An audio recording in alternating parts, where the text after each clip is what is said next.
Hi, it's Doug. Flowers are known for being pretty, but when I think about them, I also like to think about the extremes. Like, what are the biggest flowers in the world? Well, one of them is this. It's called the Rafflesia flower, and it's found in Southeast Asia. You can see it's absolutely huge. Someone named Yahya has another question about flowers. Let's give him a call now. Hi, Doug. Hi, Yahya. I have a question for you. How do flowers bloom in the spring? That is a great question. In early springtime, you might have noticed green leaves or stems start growing little by little each day. But the amazing thing about flowers is that it's like one day, poof, almost like magic. It's not just leaves and a stem anymore, but a flower pops open on top. And notice it's not just small plants either. Many trees have flowers that bloom in springtime too. How do plants do this? I think one thing that makes this question especially interesting is that plants aren't exactly famous for moving or doing anything exciting that catches our attention, the way animals do. Animals have muscles, and muscles are what enable animals to move around all over the place. In fact, we even use part of the word animal in words like animate or animation, words that involve movement. But plants really do move, as you can see when you watch them in a sped up video.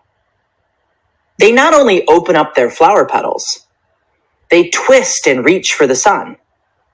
Some plants even capture bugs like this Venus flytrap. And yet, unlike animals, plants have no muscles. If plants don't have muscles, then how do they move? How do plants do things like make flowers pop open in springtime? One important clue is to notice what else is happening in springtime, when most flowers bloom. Springtime might make you think of sunlight and warmth, and plants do need sunlight, but there's something else that happens with the weather in spring, and that's this. Lots of rain. It's usually after springtime rains that we see so many flowers start blooming. You probably know that plants soak up water from their roots. Like all living things, plants need that water to live and grow. But could it be that plants also use water in order to move? It's maybe a little weird to think of water as something that can cause movement. But forget plants for a minute. Think of a familiar situation like this. When this paper towel gets dipped into a cup of water, notice how the water moves up the paper towel. Or in this video, someone has put food coloring in water, and just by dipping a paper towel in each cup, the water slowly moves from cup to cup. Water has some surprising properties. It can move up surfaces like a paper towel. Or, as you might have seen if you've ever played with little toy sponge capsules like these, water even has the power to make certain things expand or swell.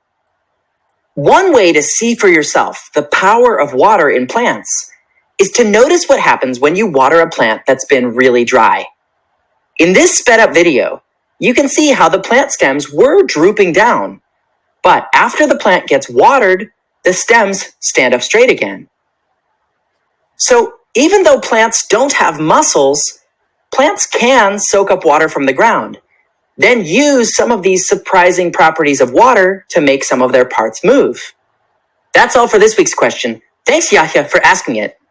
Now, after this video is done playing, my friends and I here at Mystery Science have created a step-by-step activity where you can explore one of these surprising properties of water and really see for yourself how this works. For today's experiment, you will need either a blank piece of paper, an index card, a marker or color or pencils to draw with, a bowl of water, and a pair of scissors. If you are using your index card or your paper, the first thing you want to do is draw a flower as big as possible. I'm going to start with the center part. I'm going to color it in.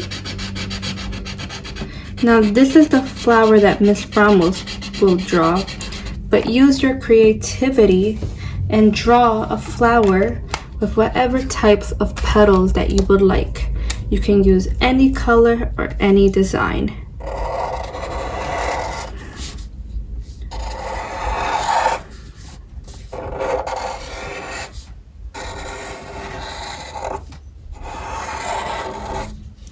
Alright, that is Miss Rommel's flower. Next step, we're going to take our flower paper and we're going to cut around the petals.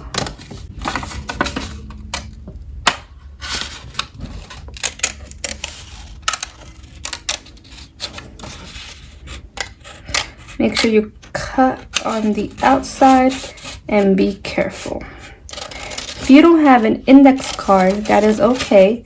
You can draw on a piece of paper, draw a flower, add color, and then just cut it out around the petals.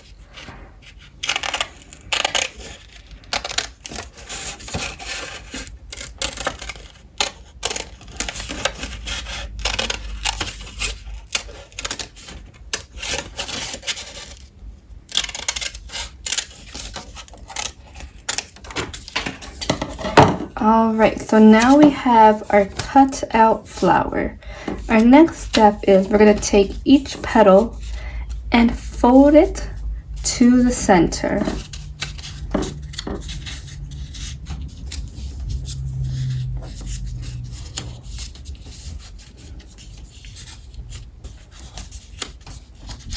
Your flower should now look like this. With our folded petals, we're going to take and drop it into our bowl of water and watch as the flowers bloom.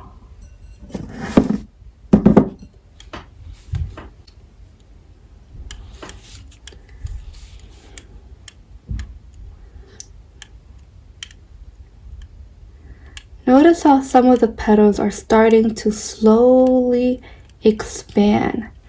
That is because paper is made up of really tiny fibers. Once they absorb water, it causes them to expand.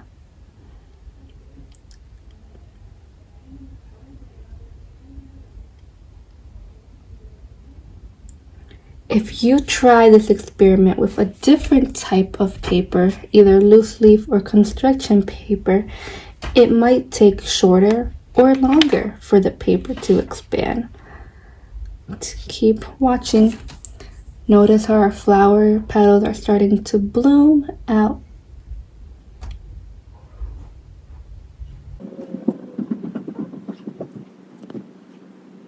It is a long process, but the water is starting to absorb at the bottom, and slowly, it will reach all the different petals and be able to expand and open up.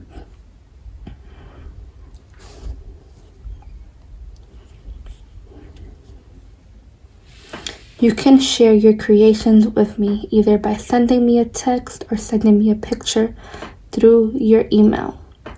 You can also share your blooming flower and give it to a gift, either to mom, dad, or a close relative. I'm going to push it back into the center so that it absorbs the most water.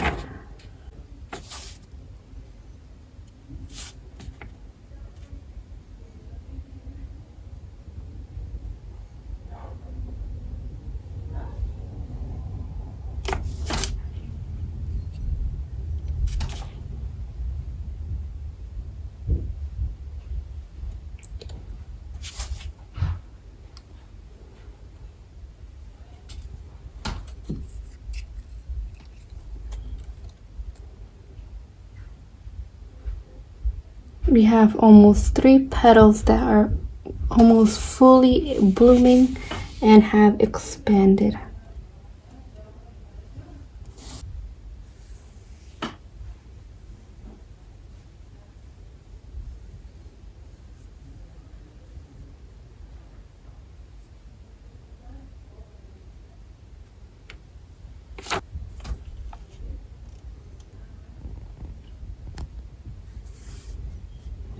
Our flower has bloomed. Now try this at home, and please remember to share pictures. Have a great spring break.